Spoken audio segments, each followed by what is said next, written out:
Hey there, hi, welcome to the channel. I am Garrett, and in this video, we are talking about some of the best and most effective living room layouts that you can use in your home. Let's talk about what I like to call the parallel. This uses two forms of seating flanking each other or running parallel to each other. This is a great living room layout for a lot of homes because it has a sense of formality, but it can still be very comfortable and it's very conversational, which is amazing. So I think the most important thing to remember with this is that you want to address how you're using your living room. Is it an entertaining space? Is it a formal space? Or is it a space you're just hanging out, you're just being comfortable, you're watching television, and what do you want to do about it to make it work for you? If you like a space that has a little bit of a sense of formality, it's nice to have a sofa and two chairs flanking each other because it definitely has a little bit more of a relaxed feeling, but still allows you to engage with whoever is across from you. You do want to be careful because this type of layout creates a natural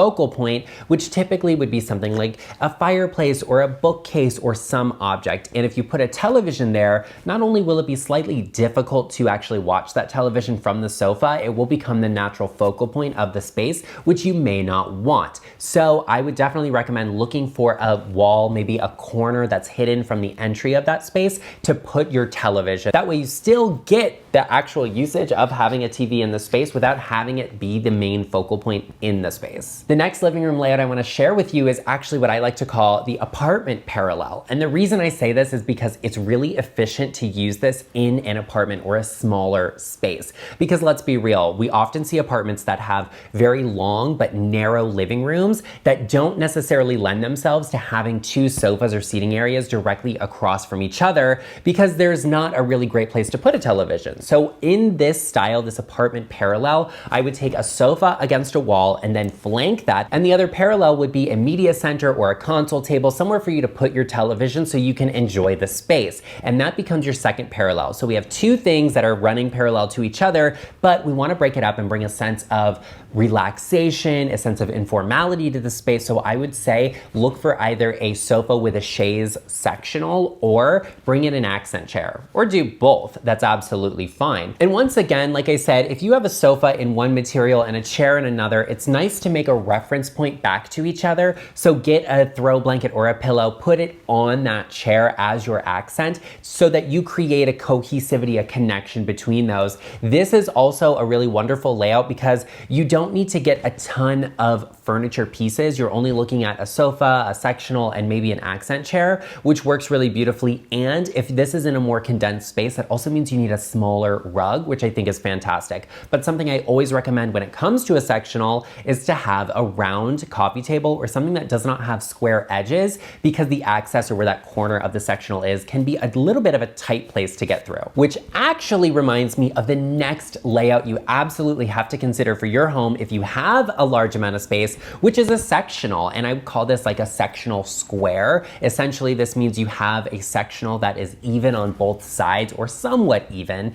And this is really great because there's a sense of casualness to it, and it can also fill a space in. If you've got higher ceilings, if you've got a really large room, having a sectional that's completely enclosed with a back and arms on all sides really is effective for creating a comfortable feeling. But in this layout, you also want to have something opposite that sectional where that corner is. And that might be an accent chair directly across from that corner, or it could be two chairs on the opposite side where you don't have an arm of that sectional. And I don't typically recommend a U-shaped sectional because I think they're a little bit overwhelming and somewhat bulky. In this layout, the space feels very casual. So I would not concern yourself with trying to hide or disguise the television. I say put it right in front and right in center. And if you have a large enough space, you can put your television above a fireplace. I know it's kind of a controversial opinion and not everybody agrees with that. Personally, I wouldn't do it in a more formal space, but I think in a casual space, it can actually be done and feel very natural. With this layout, once again, with the sectional, I always say get a round coffee table because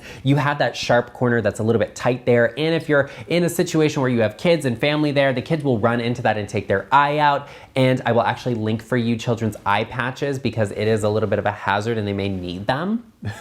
Now that living room layout, the sectional, is very square in shape, which leads me to the next living room layout worth considering in your home. And once again, if you have a somewhat larger space, it's worth considering, and that is what I would call the square. And the reason I call it the square is because overall it is a square shape. And this involves 4 different lines of seating. So you would have 2 parallel to each other. So you might have 2 sofas flanking each other and 2 sets of chairs flanking each other. You might have 2 sofas side by side and 2 sets of chairs side by side, something along those lines. This is a great living room layout because if you need a lot of seating, you get it here. And it is somewhat spacious. It does have a very grand proportion to it, but can still feel very casual.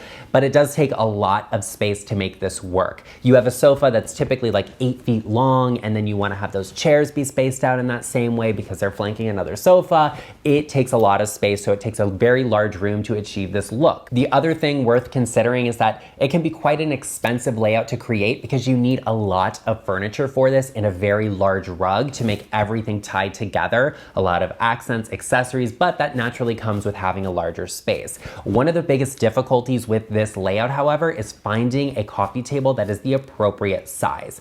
Because this is so large, you have an 8-foot long sofa, the typical spacing from a coffee table to the edge of your sofa is 12 to 15 inches. That would mean you need a coffee table that is between 5.5 and 6 feet square, and that is very difficult, very hard to find, may have to be made custom, and will be incredibly expensive. So if you have this, consider layering multiple coffee tables together or even having an ottoman made. The important thing to remember with this layout in your home if you are creating it is that you leave access and walkways to get into the living area. If you create a space that's overly symmetrical and compact, you won't be able to actually get into it. It'll be uncomfortable. You'll have to like squeeze between a sofa's arm and the other sofa. Like it'll be a mess. Now that brings me to the next layout that I want to share with you, and that's what I would call the half square. And it's essentially this square layout, but only a half. And you would have a sofa with 2 chairs on either side. This is a great layout for very linear spaces, for smaller spaces. It's a very natural layout and works in just about everyone's home. I actually had that set up in my living room for a while before we decided to try something else out. And it is very versatile for a lot of different spaces. You could put this into a smaller apartment living room or a very grand and large living space and have it flanked with some other element. This can be wonderful if you want a very formal feeling space and have it in front of a fireplace, or a very relaxing feeling space and have the TV be the focal point in the room. You can turn your chairs inward at an angle to create more of a square shape instead of a rectangle to fill the space out a little bit more, to create a little bit more movable area within the layout, and that's wonderful. You have a lot of versatility with the coffee tables you choose, whether that is something that's round, oval, square, rectangular. There's a lot of versatility to this layout that can work. You can have it be very symmetrical. You can have those chairs at an angle. You also do not want to forget the fact that if you have a more compact living room, you can actually opt for a love seat instead of a full-size sofa and create this look to make a more compact space. And I think that's really fantastic.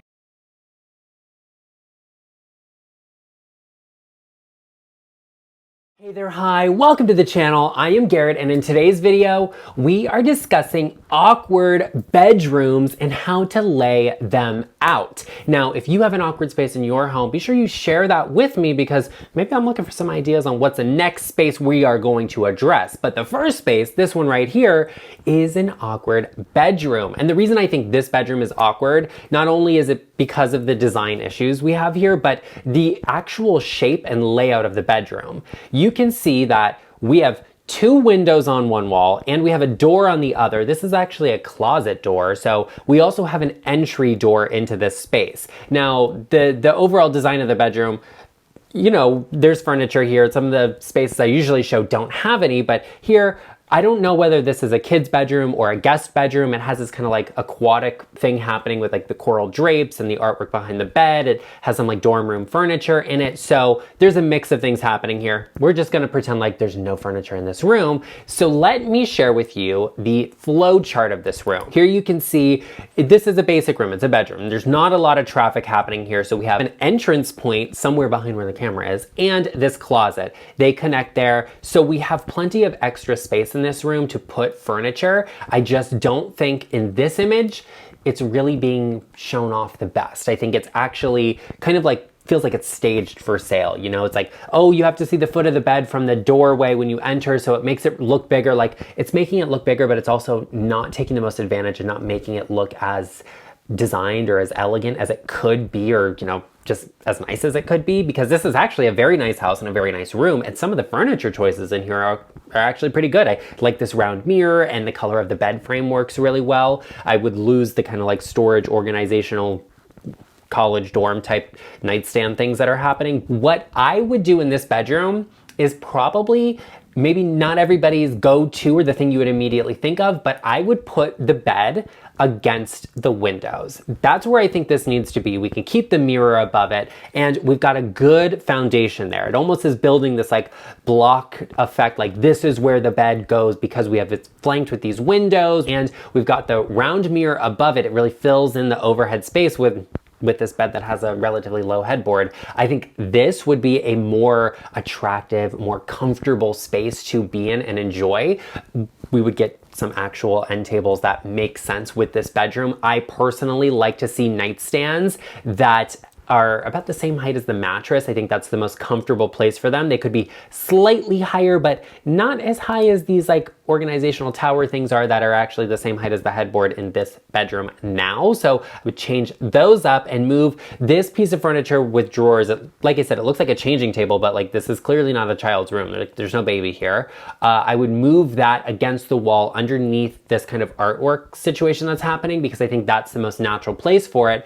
That would eliminate some of the big open area, the wasted space in this bedroom. Like if it was a kid's bedroom, I could kind of understand that, like they have a place to play on the floor, but this is not giving kids bedroom. It's giving like, oh, used to be a kid, now they're maybe like 14 years old bedroom. And I think this layout that I've come up with is a little bit more elevated, a little more mature in this bedroom, and I think makes it feel a little bit more grown up. And I think this works out well. We could add some other furniture, and we could even put a desk along this empty wall here. We could put another dresser here. We could even put a television at the foot of the bed, or you could even put it above this dresser on a pivoting mount, and I think that would be good if you wanted to have a TV in this bedroom. I mean, there isn't one now, so maybe we don't want one, and I think that works out. Just rearranging where this furniture is, I think, transforms this bedroom from being like an awkward, long, narrow room that you only have one place to put a bed into something that actually makes a little bit of sense. And if this is a kid's bedroom, like, do I want to have windows that are open there where people could walk up and look in their windows? Like, I think that's weird. I don't like that. So having them be a little bit more closed off, less access to them, have them be behind the bed, and we could do some Roman blinds on them too, which would be great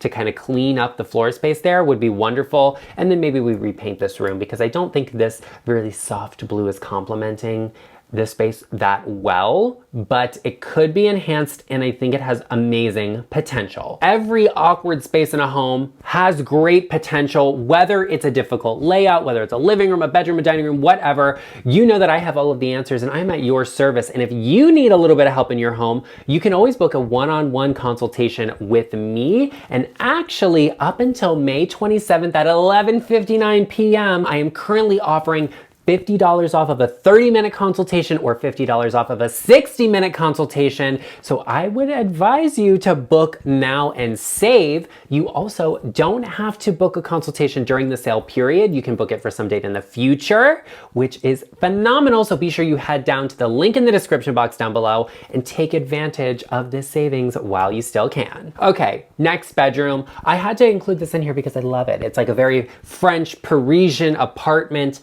and it's beautiful, but the room is definitely small. And that's what makes this space so awkward. It's small, it's got a closet in it. This glass door you're seeing off to the side, that's a closet door. That's not the bedroom door. So there's a lot of good things happening here and a lot of things that are really difficult. The good things are all of the trim, the architectural detail. We have a great window here. There's a fireplace. Are you kidding me?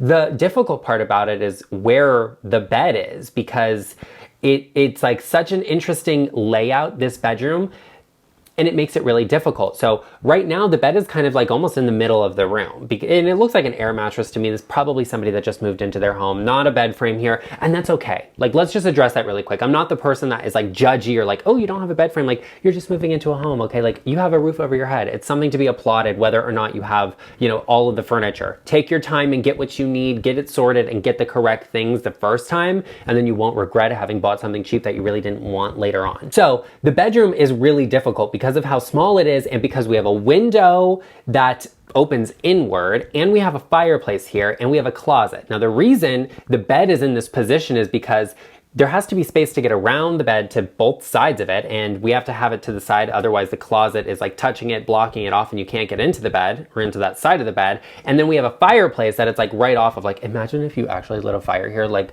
literally the bed would catch on fire.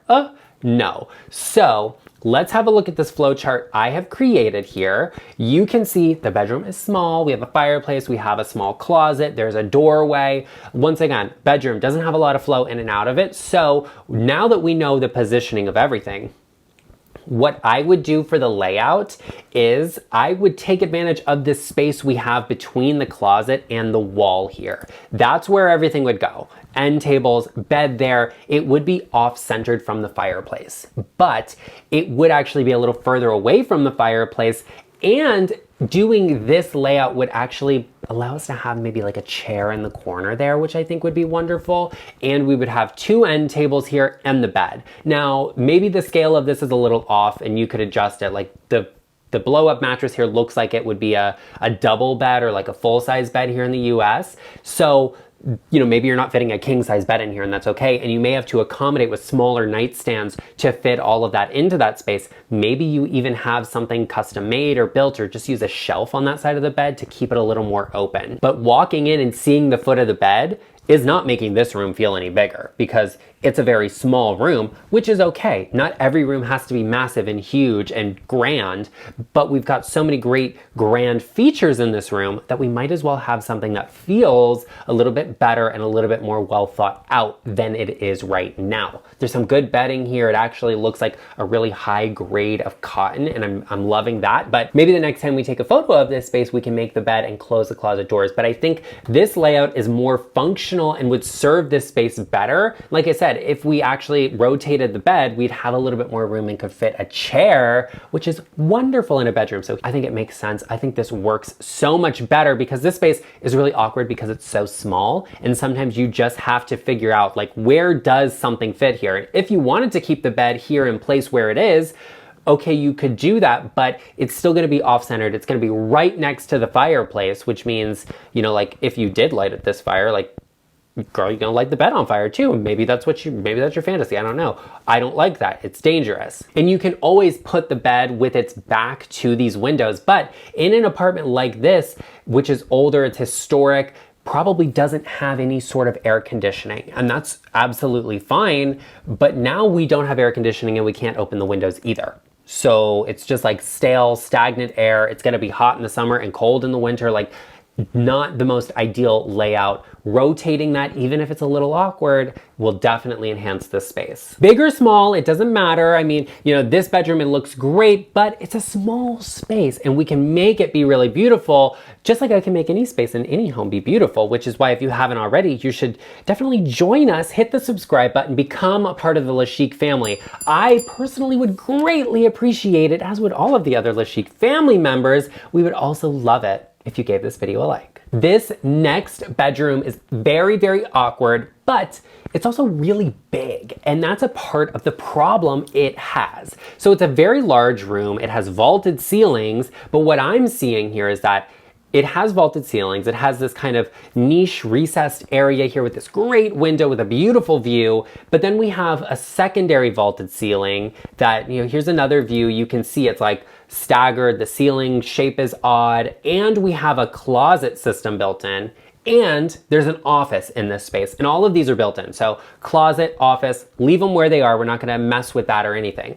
What has been done here is they've taken the headboard and almost turned it into like a pony wall that is dividing the space. So you have a clear division between this is the closet and office space and that is the bedroom.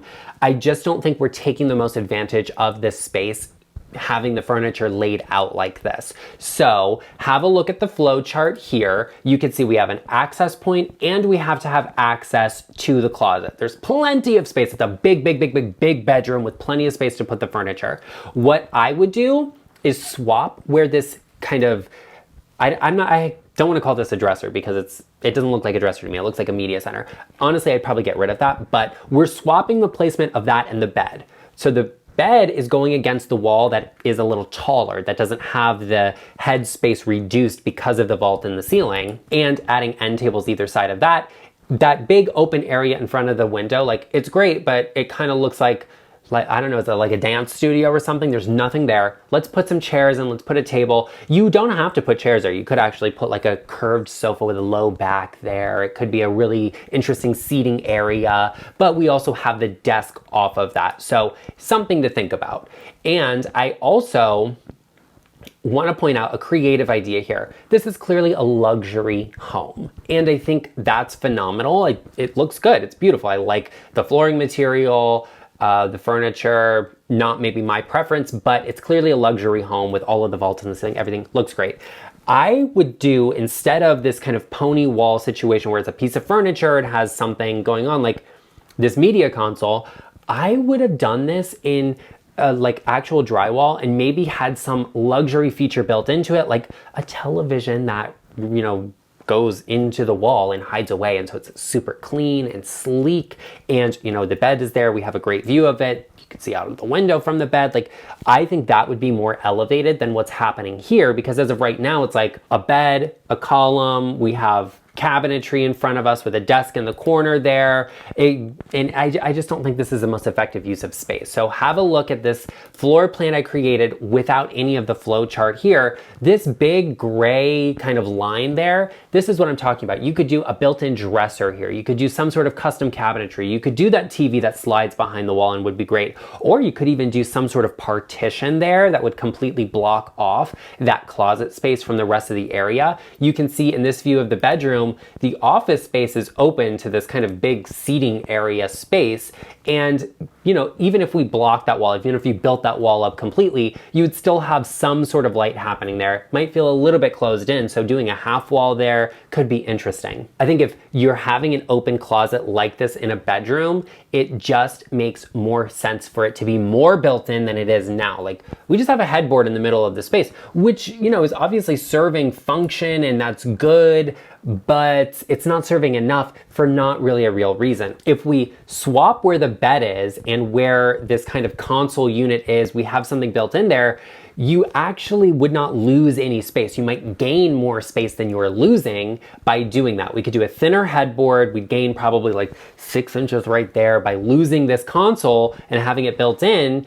You know, we probably would be exactly where we are right now in terms of space, if not more. So it would, in fact, enhance the space and make this bedroom look even larger, which I think is phenomenal. And you can actually see in this view, there's not that much space between the bed and this kind of drawer unit here. So I think enhancing that, eliminating that, or having it be more built in would make the space feel more luxurious and make it less awkward. And this is something interesting here too, is that when you have a vaulted ceiling like this and you have that reduced headspace, that's not really where you want the bed to back into. You kind of want it to be like, what's the highest wall? What's the tallest wall? Put the bed on that one, because it's going to make the space feel more open. Of course, within reason. Like if you have to bend down to walk in front of the bed, you don't want that, but it may even be more beneficial to make that room smaller and eliminate that eave space to have more fully functional headroom that you could access. That headspace combined with the layout in this room is making it feel way more awkward than it actually is. And by eliminating that switching around where the bed is,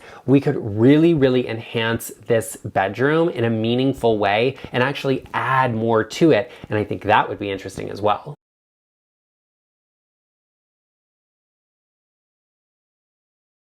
Hey there, hi, welcome to the channel. I am Garrett and I am so excited because in today's video, I am answering some of the kitchen design questions you have. Specifically, we're talking about kitchen layouts. Now, the first thing we have to talk about when it comes to a kitchen layout is actually what's called a working triangle. This is like taking it down to the basics of kitchen design, because a working triangle is actually really essential to a kitchen because it's how you move and interact in the space. Basically, the triangle connects the refrigerator to the cooktop, the oven, wherever you're preparing that food, and then to the sink. And having good flow between those three areas means you will be able to work within this space and you'll actually be able to function and move through it really well. Now, as close in your design as you can get to having an equilateral triangle is going to make the space flow and function the best. And that's just a triangle where all three sides are a similar length, and it just creates good connection. Now, there are some things you have to think about. One is the actual space you have for your kitchen, and two is how you actually use it. Now, the actual space you have for your kitchen is a definitive area, and you may not be able to get a fully fledged functioning triangle into that. Maybe you just have cabinetry along one wall and an island across from that. That's absolutely okay. The big takeaway here is knowing what that triangle looks like in your home, and maybe it's not a triangle, that's okay. Can you function in it, and how can we make that work the best for you and your home as possible? So give all of that some consideration. And next is how you actually use your kitchen. Do you cook a lot? Do you not? Are you more at this location than that? Does it favor having a sink closer to the oven or the refrigerator? That's all thought you have to put into your kitchen design as well. I personally am more focused on the combination of a space being beautiful and functional than purely functional. I think function comes first and form follows, but I also will sacrifice just a little bit of function for beauty's sake, because when something is beautiful, I'm more apt to spend time in that area than I am to be in a space that's purely functional, like you may as well have a restaurant kitchen then, and that doesn't always look good in all of our homes. So figuring out your working triangle in a kitchen is what makes it the most effective. There's also a big kind of thing we have to talk about, and that's a kitchen island, and that plays a lot into it, but we're gonna talk about that in just a minute. A working triangle is really where you start with the design of your kitchen, and then moving forward from there, choosing the placement of that major appliance, whether it's your refrigerator, your oven, or the sink. You can then build on top of that and figure out where all of the placement of other elements and items in your kitchen have to be. That working triangle is the key, it's the core, it's the essential, it is the foundation of designing your kitchen. Now, when it comes to getting the foundations of your home correct, that can be very difficult, and not just foundations as in the physical foundation your house is built in. I'm talking about the baseline of your home. What materials, what are we doing everywhere? Those are big decisions, and they are ones that you should probably get a second opinion on, which is why I offer my services. You can always book a one-on-one interior design consultation with me. Head to the link in the description box down below, or go to intro.co/GarrettLeChic. And you might get lucky and Arden might just pop in to say hello. Okay, let's talk about those islands now, Arden. What do you think about that? He says it's nap time. Okay, there you go. Okay, kitchen islands are very popular right now. And actually, the kitchen island is relatively new. You know, in the 60s, the 50s, and even the 90s, we didn't see a ton of kitchen islands. It was a relatively rare thing to see. You might have a rolling butcher block or something of that nature, but a built-in kitchen island is relatively new because it actually cuts off the working triangle. The triangle kind of wraps around it. It makes it a little bit less flowing in a kitchen, which isn't always something you want, but the aesthetics are really great, especially when it comes to open concept. So a kitchen island is wonderful, but we have to talk about the specifics of it when you are designing your kitchen layout. Now, spacing on a kitchen island is really the most important thing in my opinion, because if that island has a sink in it and a dishwasher, we need an appropriate amount of space. If it has seating, we need that extra space so you can actually use the kitchen and function. And what does all of that mean? Basically, if you have your dishwasher open, we have to be able to get around it. We have to have enough space to move through there. So the walkway, the spacing between an island and the cabinetry against your walls has to be correct. Now, the minimum it can be is 36 inches, but that's gonna mean that dishwasher's opening straight up onto the other cabinetry. It's just too tight for a functioning area. So 40 to 42 inches is where that starts. That feels pretty good. It doesn't feel like there's too much space there. It doesn't feel like it's too cramped. that. You could add a little bit more, but once you get into that 5 feet of space area, that walkway, it feels a little bit too big, and that's not something everybody wants. Now that's the baseline of spacing for an island. You need to have like that 4 feet of space between the edge of the island and the edge of the cabinetry against your wall. I like it to be even all around just because that symmetry, that really good flow, it feels very natural. But when it comes to an island with seating, we need a little bit more space. If there's a wall behind the people that are sitting there and there's cabinetry, a lot of times you see like a refrigerator behind the seats in a kitchen, we need some extra space because once someone's sitting there, they're now projecting into that walkway and we still have to get around them. We still have to open the refrigerator door. So that's an area you might say we need an extra foot. Maybe we want 5 feet there just so it feels really natural. We can actually get through and function in this space. Plus, you know, as well as I do, that the kids are gonna pull out the bar stool and leave it pulled out. So we need some extra room for people to walk by and push it in like it's supposed to be, but that's beside the point. There's also a recently new code that's relatively controversial in the kitchen design community that states you can no longer have electrical outlets on the sides of islands, which is pretty interesting because a lot of people find that they will get like their clothes will get hit on it or snagged on it and pull whatever that is off. So if you have a heavy appliance, like let's say your KitchenAid stand mixers on the island, well, if you got caught on the cord and pulled it off, that'd be a lot of weight. So that's something that's new and pretty interesting. A lot of home builders are now just eliminating electrical from the islands altogether. And that's the controversy, the drama in the interior design kitchen world. Just thought I'd fill you in on that one. And I think that brings up another great point that you should always be working with a contractor to see what's possible, what can be done. Depending on the jurisdiction you live in, it could vary greatly and it's worth looking into because you don't want to find yourself in a dangerous situation or an area where an inspector comes into the home or, you know, like a home inspector comes in and they're like, oh yeah, that's not going to work. And now you have to re-renovate. You definitely don't want that. Now there's a lot of features you can bring into an island in your cabinetry in general. And I think that's the next big thing we have to talk about when it comes to a kitchen layout, the plans you are creating for it. It's all about where are those utilities going to be, and not just utilities in terms of like, where's the plumbing going? Where's the gas line going? It's all about, you know, where are the drawers? Where's the pantry gonna go? Where are the things we actually need to use to work in a kitchen going to be?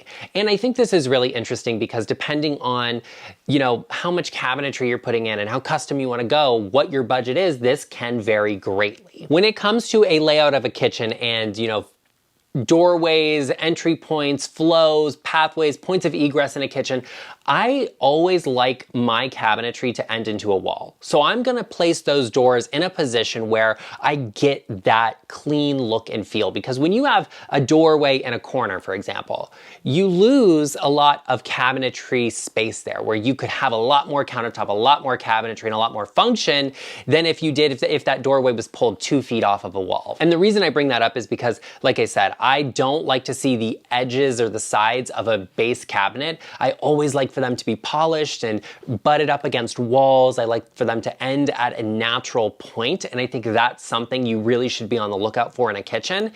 Also, we have to talk about where are we putting like pantry cabinets. If you don't have a massive kitchen with a walk-in pantry over there, like I feel you, but we need to have a natural point for that pantry cabinet to go. What's happening in modern design is flanking things and it being symmetrical. So pantry on this side, refrigerator over there, and you have to make sure you have access to those. I think that matters too, because tall, overwhelmingly large cabinets like that block out a lot of light, so we want them to be placed in an area where they're not going to do that. Another thing you have to give consideration to are drawers and storage spaces for specific activities like cooking. We need to make sure we have access to our cooking utensils. Here in Las Vegas, what's very popular is actually a built-in wall oven. It's a chef's kitchen, and so your oven and your microwave are built in another area, and you have a cooktop with drawers underneath. It's actually really functional because we can put large pots and pans underneath, and they're right there, right next to the cooktop where we need them. But if that's not what you're doing in your home, you're gonna have a full-blown range, go for it. Let's add drawers on either side. You can have a drawer for utensils, some pots and pans there, some oversized dishes and cookware, and then, you know, maybe we even have a drawer where we can put a spice rack in. I think that's wonderful. We have to be planning in advance of where those cabinets are going, because we need to know what is gonna go where and how close are they going to be. It's always nice to have, an upper cabinet near a cooking area to store olive oil and extra things like that that you need just for cooking. And next to that, maybe having plates are really great because we can pull them out and then plate all of the things we just spent this time cooking. So really thinking out and being methodical in where you're placing some of those cabinets is going to be beneficial. And there are certain things that we don't really have a ton of choice where they go. Like a dishwasher, for example, has to be plumbed in. It's connected to the plumbing of the sink. We need it to drain. That kind of has to be to the right or the left of the sink. Usually it's to the right because most people are right-handed. And also, you want your dishwasher to be next to the sink because that's where the dirty dishes are coming from and where they need to go. So that makes sense there also. But something I think gets overlooked relatively often and I think is really important is actually where are your small appliances going? Small appliances can range, and what that means, it could be, like your ice maker or a wine refrigerator, or it could just mean your toaster. So really giving thought about where are these things going? Where do they live all of the time? Like an ice maker, you need water. So how are we tapping into water for that appliance? It needs to be near the cups and glasses. It needs to be near the refrigerator because that's where all of this stuff is happening. So put it there. Or something like a wine refrigerator, it needs to be near the wine glass storage.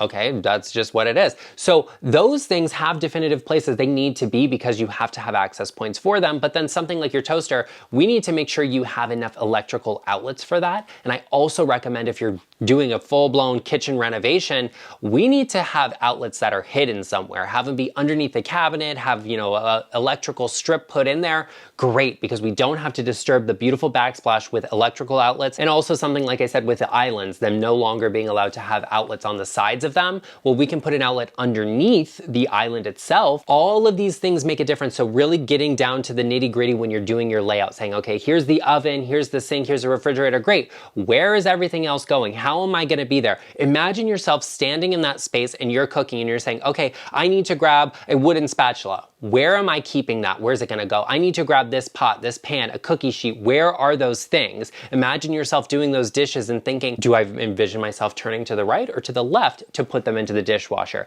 Those things make a difference. Just imagining yourself in the space and using it will help you get through a lot of that, or even just looking at the kitchen you currently have and thinking, what don't I like about this, or how similar is it to this new layout, will really, really help you out in determining where those features need to be. And that's what it really comes down to for me, is how are you living, how are you functioning, how are you working in a space? And that's always the first thing I'm thinking about. It's function and form. They go hand in hand. Function first though. That's why you should join us and become a part of our GarrettLeChic family by hitting that subscribe button. We would greatly appreciate having you here. We're on our journey to 100,000 subscribers and we would love for you to be able to call yourself an OG. So join us. Also, everyone out there watching, be sure you give this video a like. Now let's talk about one of my favorite aspects of interior design, and that is lighting, because great lighting makes great design. And I think kitchen lighting is very, very important because this is a space that requires a lot of functionality.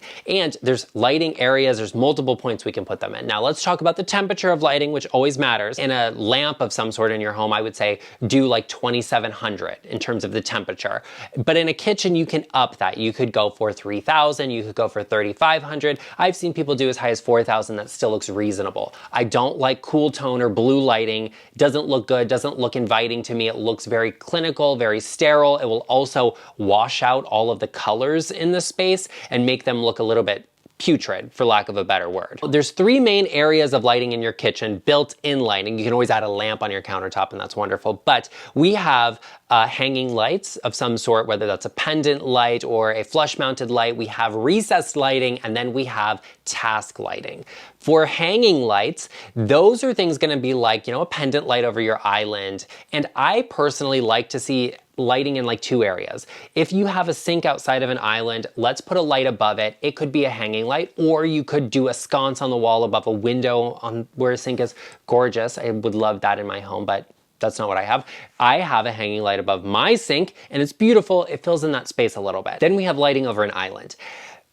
The spacing on that is kind of specific depending on how many seats are at that island. If you have bar stools there, we should typically have one less light for each bar stool. So if you have 3 bar stools, 2 lights. If you have For bar stools, we have 3 lights, and that's just really good spacing. It just creates a good sense of balance from the ceiling down to the floor, and it feels natural. So that's a pretty easy one to take away. However, that's lighting that is great to have on a dimmer switch, because when it's a little moodier, when it's nighttime, when it's a little darker, maybe we want to have that on and it's really soft. If you're entertaining, if we're having a big Thanksgiving feast in the house, having the lights on full blast really heats up the kitchen a little bit extra. So putting them on a dimmer makes it warm and glowy, moody, and inviting, and that's something the kitchen should always be, as it is the heart of the home. When it comes to that style of lighting, I want something that is not going to collect dust, grease, and grime, because it will get on it in a kitchen. So just bear that in mind and be thoughtful when you're choosing those fixtures.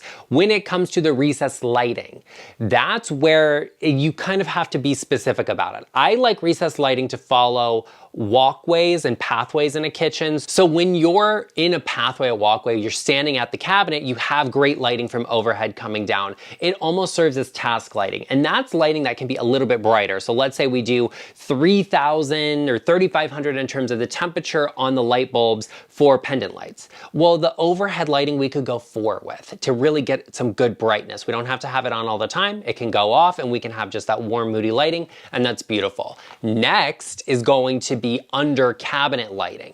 That's a great area for task lights as well. It's one I often find people go too bright on or too cool of temperature on their lighting. I like it to be warm, because that's almost a night light. You don't see the bulb on it. We want that extra lighting to serve our purpose during the day, but usually after dark, you're not so much heavily cooking in the kitchen where you need that. Serves almost as a night light. And as a bonus, if your cabinetry doesn't extend to the ceiling, that's a great place to put lighting as well. It really amplifies the space. It makes it look intentional that the cabinetry doesn't extend to the ceiling. It's something that's relatively easy to put in, especially if you're renovating. You're putting under cabinet lighting, have them put it on top as well and wire it on a different switch. But that's something great to think about in your kitchen. Lighting really is the functionality in a kitchen. Even if your kitchen doesn't have the perfect working triangle, or it's not super huge or big or whatever, having great lighting means you can actually use the space and it'll look good. That's the trick. If you want your house to look expensive, look designer, and look luxury, great lighting is the answer, no matter the space, but especially in your kitchen. Something else we should talk about is the layout for the rest of your house. Be sure you check out this video right here, all about living room layouts and difficult to decorate spaces. Be sure you check it out, and I will see you over there.